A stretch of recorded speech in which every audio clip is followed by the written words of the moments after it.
Nathan Knorr, Frederick Franz, John Adams, and lately Robert Siranko, who died of COVID-19. So they claim many of these guys are among the 144,000. But the Bible says these 144,000 are in the future. It has not happened yet. Why? Because we are not in the tribulation. The church is still around on earth. It's only when the church is taken away that the tribulation is going to start. But these Jehovah Witnesses are telling us they are among the 144,000.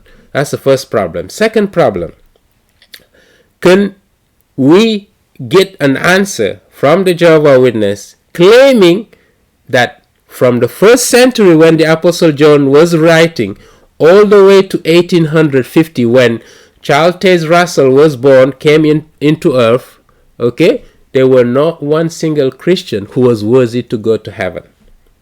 Okay, how does Charles Taze Russell know that he was among the 444,000? How does he know he did not come too late when he was born around 1850? The same for Joseph Franklin Roosevelt, Nathan Knorr, Frederick Hans, etc., Don Adams. How do they know they were not born too late?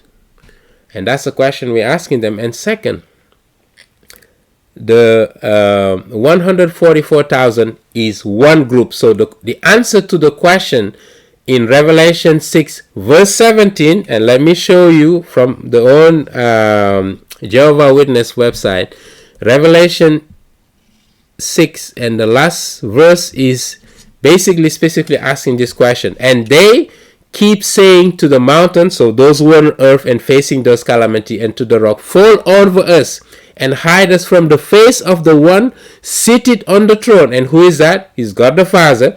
And from the wrath of the Lamb who is the Lamb, Jesus Christ. Verse 17, because the great day of their wrath, meaning the wrath of God the Father and the wrath of the Lamb, has come, and who is able to stand?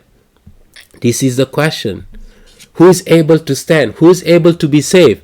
And in Revelation 7, they give us, the Apostle John give us the answer. There are two groups of people who will be saved. The 144,000 that is spoken of verse 1 to 4, and listing them from verse 5 to 8 by tribe. And apart from that, there will be a number that nobody could count from every nation, every tribe, every tongue, who will also be saved during the tribulation. Okay? That is the gist of Revelation 7. Two group of people, the 144,000 on one hand, and a number that nobody could count from every tribe, every nation will be saved. Now, the Jehovah Witnesses are telling us only 144,000 will make it to heaven.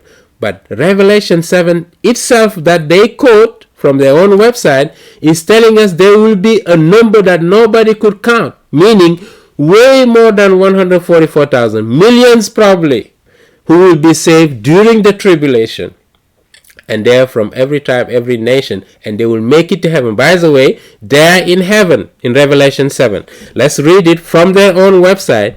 That's what their website is telling us. So from verse 9, their website tells us, after this, okay, I look, and a great crowd that which no man was able to number, out of all nation and tribe and people and tongue, standing before the throne and before the Lamb, dressed in white robe, and there were palm tree in their hand, and they shout loud with a loud voice, salvation we owe to our God and who is sitting on the throne. And the angel was standing around the throne, and the elders and the four living creatures, and they fell their face down before the throne, and they worship God. Okay, so there in the throne, right there in response, one of the elders said to me, those who are dressed in white robe, who are they and where did they come from? So right away I said to him, my Lord, you are the one who know. And he said to me, these are the one who came out of the great tribulation, and they were washed with their robe and made them white in the blood of the Lamb. And they are standing before the throne of God, rendering service day and night in the temple, and the one seated on the throne.